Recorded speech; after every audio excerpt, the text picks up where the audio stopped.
एक बार एक तैमूरलंग नाम का एक मुसलमान लोहार था। दो माँ बेटा थे। पिता की मृत्यु हो चुकी थी, गरीबी घनी थी। वो क्या करता था कि साहूकार किसानों के भेड़ बकरियों को चराने के लिए ले जाता था जंगल में, और उससे वो साल भर में या 6 महीने में उसको अन्न दे देती थी। पहले ऐसा ही होता था। और फिर शाम के समय उनकी बकरियों को उनके घरों छोड़कर भेड़ बकरियों को वो फिर शाम के समय ओवर टाइम कराया करता एक लोहार के ऐरण पे। एक लोहार के ऐरण पे ऐसे घण मारण की ओवर टाइम सेवा कराया करता। वो भी उसको कुछ मेहनताना पार्ट टाइम दे दिया करता। और उसकी माता जो थी बहुत साध्वी थी, धार्मिक थी। कोई भी अतिथि आ जाता था द्वार पे तो उसको खाना खाए बनकर नहीं जाने देती थी, करबद्ध हो जाती थी, भोजन पाओ। और बहुत ही अच्छी नेक बहन थी। एक दिन क्या हुआ कि तैमूरलंग जंगल में भेड़ बकरियां चरा रहा था। उसने खाना खा लिया था, 1-2 रोटी जैसी करते ले गया था, वो खाना खा चुका था। उसी समय परमेश्वर एक जिंदा महात्मा का रूप बनाकर, एक साधु यानी मुसलमान फकीर होते हैं जिंदा, और तैमूरलंग के पास खड़ा हो गया। तैमूरलंग ने कहा, महाराज अभी अभी मैंने खाना खाया है, भोजन की सुनाओ। परमात्मा ने कहा, भाई भूख लग रही है। भूख लगी है। कहने लगा, भगवान आप यहाँ बैठो, अभी साथ में गांव है, यही हमारे निकट ही घर है, ये साथ ही, और मैं अभी खाना लेकर आता हूँ। और साथ में ये भी प्रार्थना की कि हे महात्मा जी, इन भेड़ बकरियों को ध्यान रखना, ये गुम ना हो जाए। हम बहुत गरीब व्यक्ति हैं, 1-2 बकरी भी गुम होगी तो हमसे इनकी कीमत पूरी नहीं होगी। परमात्मा ने कहा, बेटा मैं खूब रखवाल करूंगा, तू जा। दौड़ा दौड़ा आया, अपनी माँ से कहा, माँ, क्योंकि जैसा बच्चा घर में देखता है वैसी ही भावना उसकी विचार बन जाती है।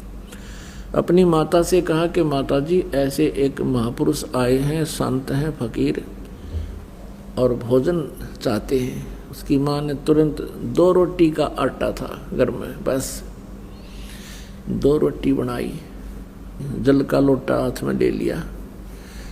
माता ने कहा, बेटा तू बकरी सुन्नी छोड़ कर क्यों आ गया? 1-2 बकरी भी गुम होगी बेटा, हमसे उनकी कीमत पूरी नहीं होगी। तो उसने कहा, माता मैं महात्मा से प्रार्थना करके आया हूँ कि संभाल के रखना। वो कह रहा था, बेटा मैं खूब रखवाल करूँगा। माता ने सोचा कि मैं चलती हूँ, महात्मा के दर्शन भी कराऊंगी, आते समय ये लोटा ले आऊंगी। अब वहाँ जब पहुँचे तो महाराज जी बैठे थे, परमात्मा विराजमान थे। माई ने रोटी रख दी आगे और लोटा जल का रख दिया, और कहा, महाराज जी हम घने गरीब हैं, ऐसा आशीर्वाद दो महात्मा, हमारे पास कुछ धन हो जा। परमात्मा रोटी खाने लागे। 1 रोटी खाई थी दाता ने, इतने में माई ने 6 बार प्रार्थना कर दी, हे भगवान हम घने गरीब हैं, हे परमात्मा हमें कति रोटी भी ना मिलती, कई बार तय कुछ दया बख्शी हो, कुछ आशीर्वाद दियो। खाना खा के और पी के पानी जल मालिक ने वहाँ बेल, या जैसे बकरी बांधन की बेल होया करे,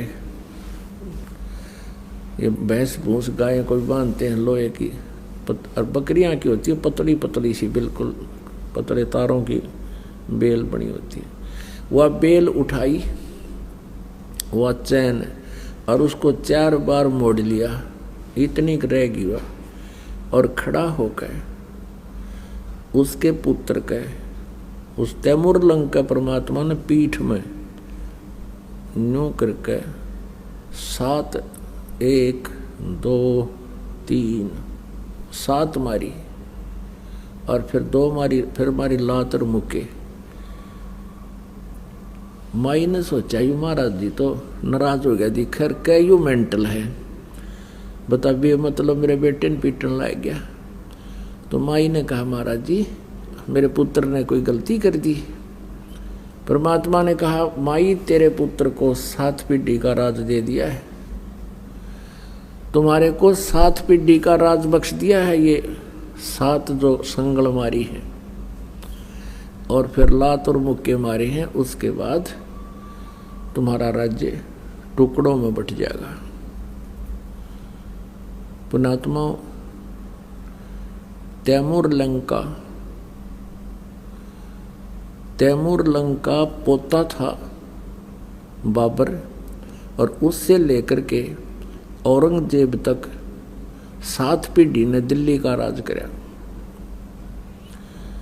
और औरंगजेब के बाद फिर ये इनका राज्य छोटे छोटे टुकड़ों में विभाजित हो गया था। ये तो इतिहास साक्षी है।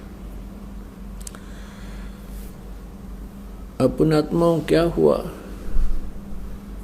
अम्माई ने सोचा ये तो सचमुच कोई वैसे ही कोई पागल सा आदमी है, ये ऐसी बात कह रहा है, तेरी 7 पीढ़ी का राज दे दिया, समय पर टूक नहीं, कोई बात नहीं, शांत होकर आगी अपने घर पे हमने